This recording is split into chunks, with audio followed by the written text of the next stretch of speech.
So the 2013 charts of Google's most popular searches in Australia are just in, with the top Google search at number 1 being "What is twerking?", shortly followed by "Who is God?". Now, on saying this, I don't think you have to be a genius to figure out which of the two questions is more important to be asking Google. I mean, one could potentially explain the reality of our existence, while the other would potentially leave us scarred for the remainder of our existence.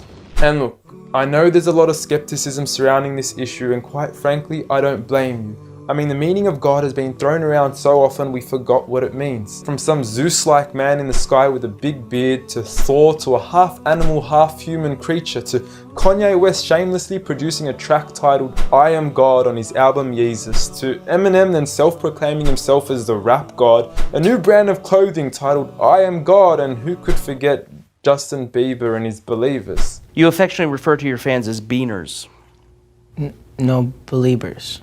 And now I understand that most of this may be exaggerated, and many of these examples are mere semantics and plays on words that are probably being taken out of context, as let's face it, nobody actually believes in Bieber, and I highly doubt that Kanye West considers himself a god. When someone comes up and says something like, "I am a god," everybody says, "Who does he think he is?" I just told you who I thought I was, a god. And now Kanye West smashes his head into a street sign really, really hard. Oh! Kanye! Oh, Kanye, you okay? Sounds like Kay's got a new hit. A god. That's who I think I am. Kanye, you okay? So with all these misconstrued definitions of God, the least I could do is help clear the water and help us finally find out who is God. Well, to begin, let's start with the things that we all agree on.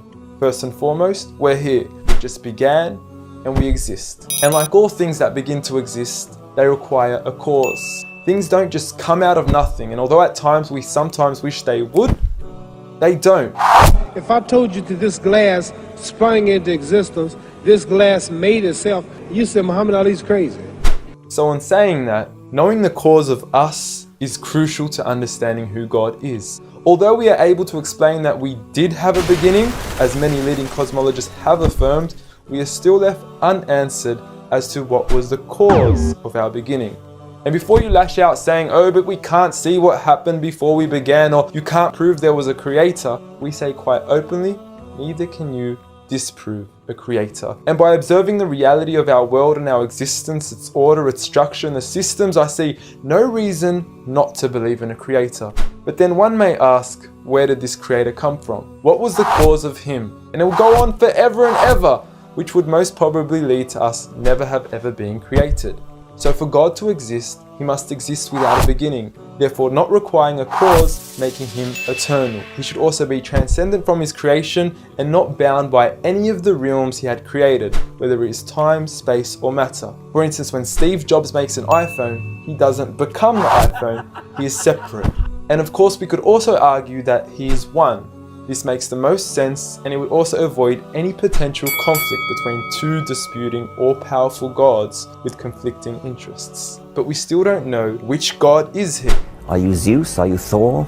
Are you Yahweh? Well, if you agree with everything I've said up until now, you will realize that each of these gods don't fit into our established criteria of who God is. They are all created beings, they are not eternal, they have not created anything, they are dependent, and they require sleep, rest, oxygen, and food. So who is the one and only true God? I present to you a God who is one and only, eternal, exists without a beginning, who was uncreated, requiring no cause for himself, yet being the absolute cause and creator of everything else. Allah.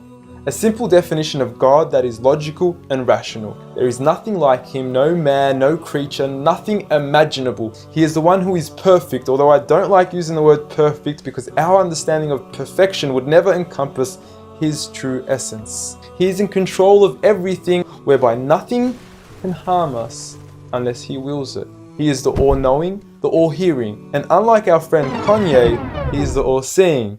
Many of us would then argue that although these verses do provide a logical and sound concept of God, how do we know that these words are indeed the words of God?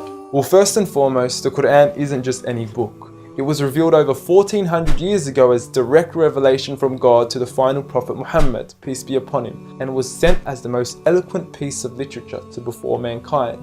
Revealed at a time where poetry was rife and to a population housing the best of poets, only to leave them speechless and at a loss for words. Now what is important to note is that the Quran doesn't fit in any of the known classes of poetry nor prose. Rather, it is a fusion of both that even to this day shake the hearts of Muslims and non-Muslims alike.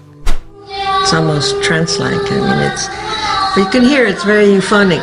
There's a lot of internal rhyme and end rhyme, and the rhythm is not predictable, and it's beautiful. Even to this day, the Quran remains incomparable and stuns humanity with its accurate references to science and history, from accurate descriptions of the human embryo to historically accurate references to the different rulers in the different Egyptian dynasties. And no matter how many times people will try to discredit the Quran on its authenticity, it remains standing.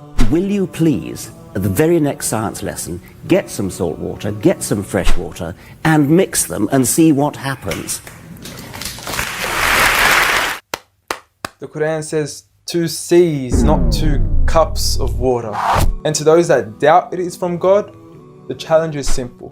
Bring forth something that can compare. And now, although this challenge has been attempted multiple times throughout the past, history has witnessed that no man has been able to rival the Quran. But does this challenge still apply today? Well, we could surely put it to the test, and who better to choose than the self-proclaimed rap god. Call yourself the rap god. Eminem, dubbed the best of his time, being incomparable with anyone in his league. The last thing the world needs is another me. Now, if we compare the works of Allah with the works of Eminem, we are left with this. Slickety gibbity hippity hip hop, rappity rap, packing a mac in the back of the act, pack back rap, yak yakity yak yak. At the exact same time, I attempt these lyrical acrobat stunts. Look, content-wise, I don't know. However, we can't deny that lyrically he is impressive. He has rhythm, rhyme, style, alliteration, and assonance. A short video online even indicates that in one of his songs he almost made every second to third word rhyme. But how does he compare with the Quran's smallest chapter of 3 verses, Surah Al-Kawthar? Now, in just 10 words, Allah is able to use over 30 linguistic and rhetorical devices, including emphasis, multiple meaning, grammatical shift, word order and arrangement, ellipsis, conceptual relatedness, intensification, choice of words, repetition, intimacy, exaggeration, and prophecy, along with many, many more. What's also important to note is that the linguistic devices in the Quran aren't just thrown about randomly. For instance, Allah would use palindromes strategically to describe the terms glorify your Lord and the orbiting of planets, as though both processes are occurring continuously, non-stop, one after the other. The shortest chapter in the Quran also contains a rhetorical device that no one can compete against nor replicate: prophecy. At the end of the first verse, Allah promises Muhammad, peace be upon him, that he would be given abundant good at a time when he was at one of the lowest points of his life, with a small amount of followers and low social status. He had even just lost his son, and his enemies were taunting him with cut-off lineage and progeny, yet Allah was promising him abundant good at this time. Such was the prophecy of the Quran, and we certainly indeed see its fulfillment today. With the Quran being the most recited, memorized and practiced book across the entire world, with over 1.6 billion followers today from all walks of life.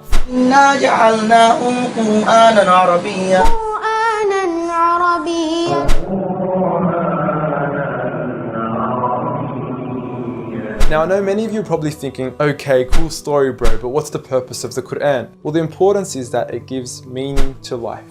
From our overall purpose of existence to why we're here and what happens once we die. God teaches us that each and every single one of us is being tested. We weren't created for mere play, we were created with a purpose, and that is to be obedient to God and His rules. Those who believe, there is reward, and those that don't and are arrogant, there is a punishment. And look, I apologize for trying to squeeze all this into one small video, but I've given you everything you need to know who God is and why we are here. So read.